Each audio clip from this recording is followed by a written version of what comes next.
Hey everybody, welcome to the Rental Rewind after show Ranting Rewind. I'm your host Dan Perry, and with me I have two of our previous contestants that are going to chat with me about how the show changed their lives, made them better people, perhaps saved their relationships. We don't really know, so let's find out. You're laughing, but we don't know what happened. So here we have Joel. Hello. And yes. Tanner. Hello. Yeah, and which one of you won when you were on the show? That would be me. Yeah, unfortunately. And does that hurt, Joel? Was that it a surprise? I was a little surprised, but I think he deserves the win for sure. Mm-hmm. Oh, thank you. I'm joking. Oh no, I'm just kidding. So Tanner, were you surprised? Yeah, a little bit. I didn't feel very prepared going into it. I didn't do any studying whatsoever. Me neither. So presumably, though, this is a nostalgia video game show. All the studying has been done in the past. You're all ready to go. I've been preparing my whole life for this. Right. Quite literally. And yeah, it is. You dropped the ball. Kind of how I saw it as well. Yeah. Mm-hmm. And so, do you feel like it was? But you felt like Joel was probably going to win. I felt like it was. It could have gone either way. Yeah.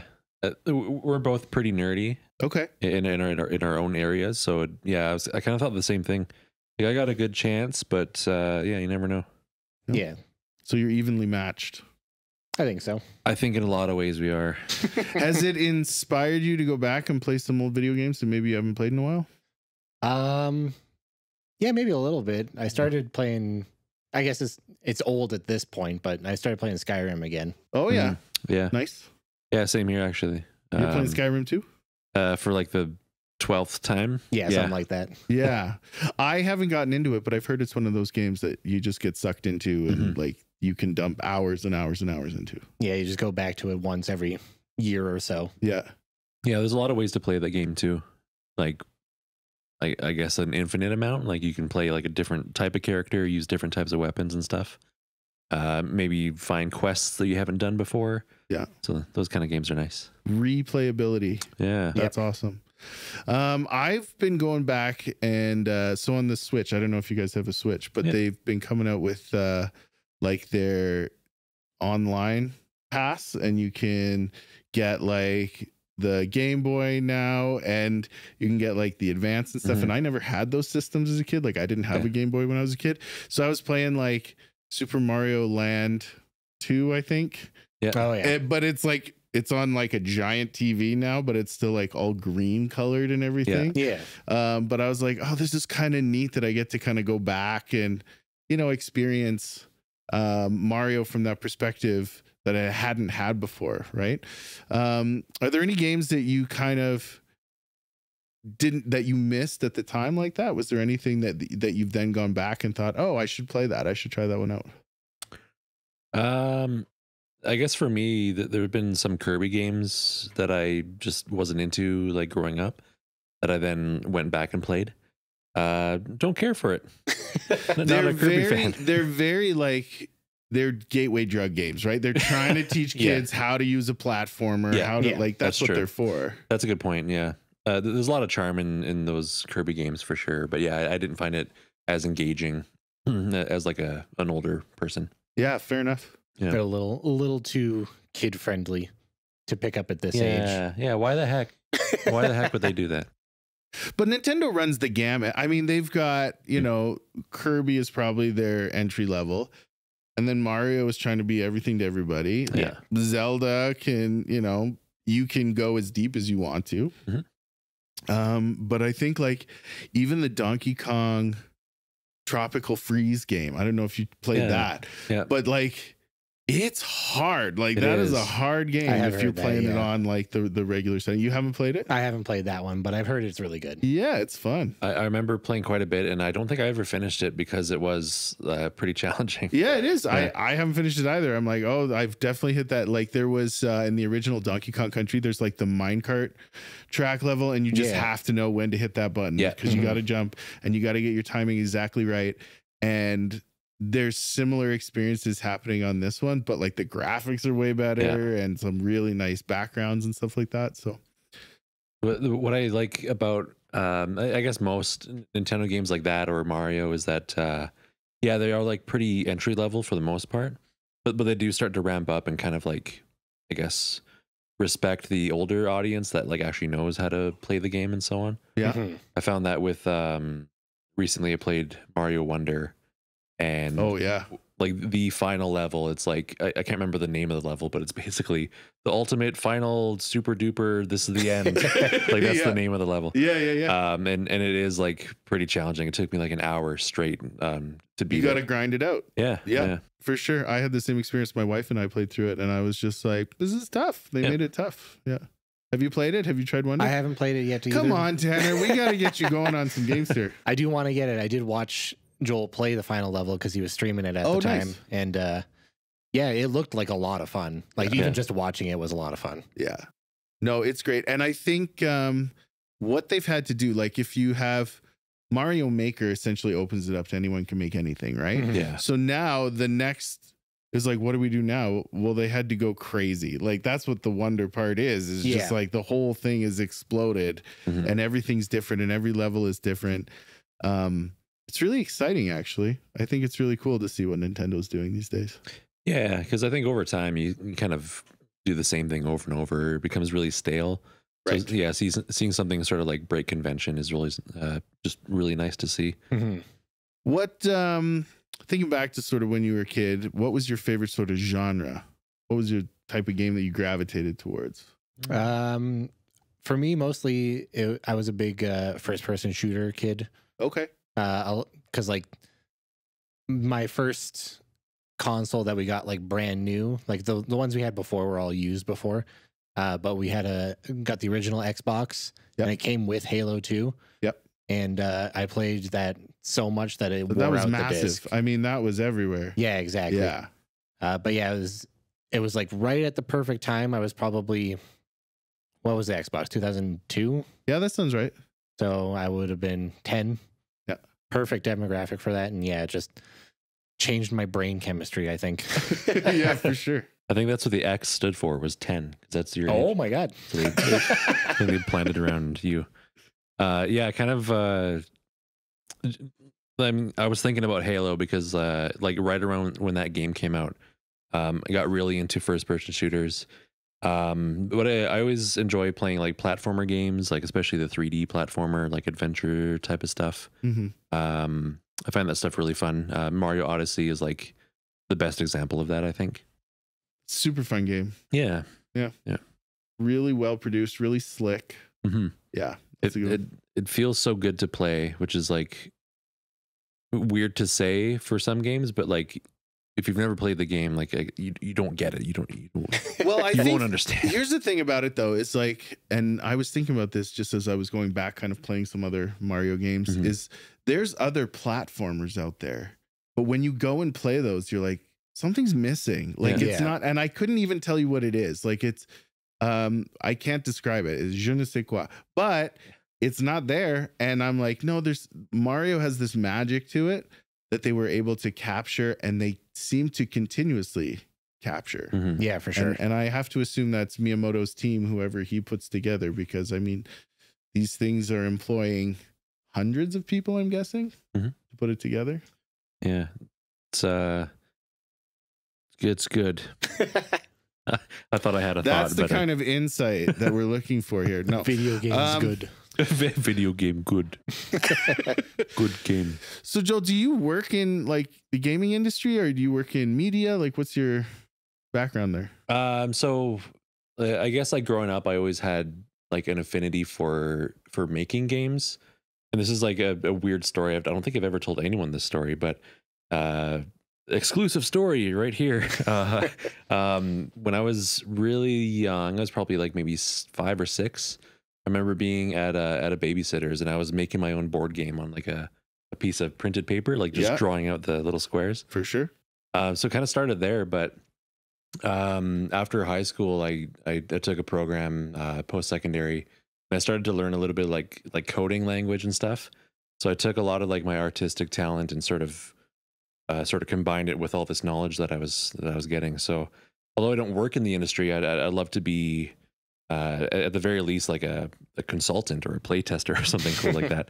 Because I have, I have like a strong passion for like, I don't know, smooth controls and like well thought out, game mechanics and stuff. Right. Yeah, I don't know if that answered your question. But Yeah, no, it did. Yeah. I just, I'm not sure I really understand what your job is. So, I see. Well, I'm an instructor, but oddly enough, I don't teach anything video game related. okay. More like video editing. Right. Okay. At one time, I did teach a game design program, but it's very basic. It was using like a program that's like super easy to learn. Like you kind of just drag and drop things, and but yeah, I was like showing people how to make like top down, Zelda style things or Yeah. old Mario platformer ripoffs. But yeah, just understanding like, I guess the basics of, code and like how gravity works and friction and inputs and stuff like that. Yeah, that kind of stuff is pretty cool and interesting to me. I think it's really cool to think back to the 70s and early 80s and just how like weak the computing power was and what they were able to accomplish with that. You know what I mean? Yeah. Like even just generating a single sprite was like really complicated. Yeah. I don't know how they did it. I wasn't there. I don't, it's so much easier now though, which is just, we take it for granted, I think. Yeah. I think so. Yeah. Yeah. I just draw a picture and there it is. But yeah, like, displaying individual pixels to create an image was like magic at the time. It was like magic. That little gray box, that Nintendo that I got. I was 5 when I got NES, and it was magic. You plugged it in and it worked, but it's like when you actually like understand the guts of it, and I don't even really understand the guts of it, but I understand the coding piece of like, I'm going to push this and that's going to make that happen on the screen. And I think the genius part is we're going to turn this into something engaging that's going to hold people's attention. Right. And that's what it's done. Tanner, have you ever tried to make a video game of any kind? A little bit. I did take a similar program to what Joel took, and we would learn like a little bit of basic coding and some like Flash stuff. And I remember making like a very simple platformer as like one of my class projects. Okay. I haven't done it in quite some time though, but little bit of knowledge in it. So I would say something we haven't really talked a lot about is RPGs. Have you guys ever gotten into RPGs? Oh yeah. A little bit, yeah. I think you're probably more familiar with RPGs than I am. Yeah, because it's like even just the term RPG can apply to so many different things. Like Skyrim is technically also an RPG. Sure. Pokemon is an RPG. I guess I'm thinking of like the turn-based kind of Final Fantasy style. Okay, yeah. Is there a different name for that? Am I using the wrong term?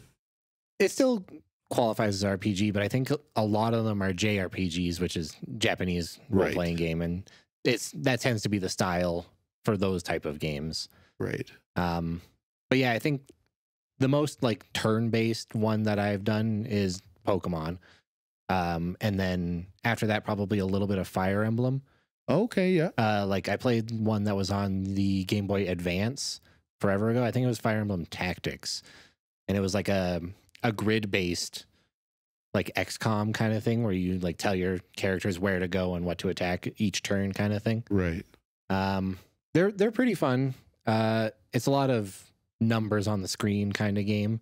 I always find them a little more cerebral. Right? Yeah, like you gotta think a lot about what you're doing. Yes. Yeah. It's not like a button masher where I can just be like, right? Exactly. Like you're not getting out your stress. Or in like a first person shooter, I think has that engaging piece because it's like I'm inhabiting the character. Yeah. Versus like a JRPG, it's like I'm overseeing the whole thing and I'm monitoring their health and this guy's health and Exactly. Yeah. Yeah. I like games like that though. It really kind of changes the pace up a little bit compared to like a platformer or shooter. Yep. Really makes you think about your actions. Yep. I guess on the topic of RPGs though, like Baldur's Gate 3, I'm sure you've heard of it at least. I've heard of it. I haven't played it. It's a really great role-playing game because there's so many things that you don't actually like get a chance to experience the first time. It like requires you to play it multiple times to get through like everything that it has to offer. But yeah, that's one of those games where you have like a party of 4 and you think like, okay, if I go here, then they're going to die. If I attack them, then they might attack back, and like all this strategy. Yeah. It makes you feel kind of smart in a way, which is rewarding. Yeah, it's nice to feel smart. Yeah, I like it sometimes. I wouldn't know. If we could just insert like a sad trombone sound after that or something. Yeah, just a slow-mo like. Can you do a sad trombone sound? Wow. That was.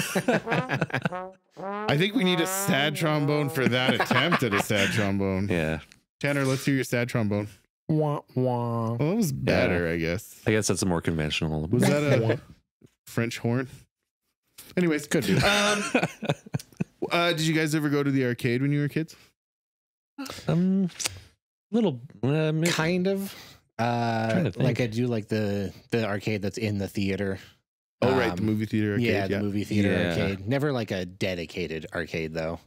I think they were mostly gone by the time we were. So growing up in Airdrie, there wasn't a place where you would. Not that I remember.